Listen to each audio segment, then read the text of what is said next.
يخرج منهما اللؤلؤ والمرجان.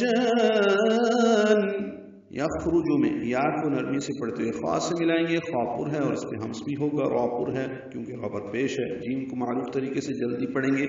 یخرج منہما میں نون ساکن کے بعد ہاں کی وجہ سے اظہار حلقی ہے، ہاں اقصی حلق سے ادا کریں گے. ما الف مدہ ہے لیکن میم کو اللؤلؤ کے حمزہ عارضی ہونے کی وجہ سے لام سے ملانا ہے تو منہما اللؤلؤ ہو جائے گا. وقف کریں گے تو منہما اللؤلؤ حمزہ ساکن دونوں جھٹکے سے پڑھے جائیں گے، لیکن ہم نے آگے اکٹھا پڑھنا ہے تو منہما اللؤ یہ حمزہ ساکن جھٹکے سے ادا ہوگا، ادغام شمسی ہوگا میم کو جب لام سے ملانا ہے، بیچ میں الف لام نہیں پڑھنا، لام مشدد پڑھنا ہے. منہما اللؤ حمزہ ساکن جھٹکے سے، یہ حمزہ واو کی شکل میں ہے، پھر لام باریک ہے، لام پر پیش ہے جلدی سے پڑھیں گے، اور حمزہ کے اوپر پیش ہے، حمزہ واو کی شکل میں ہے، اس کی پیش معروف طریقے سے جلدی پڑھیں گے تو منہما اللؤلؤ والمرجان.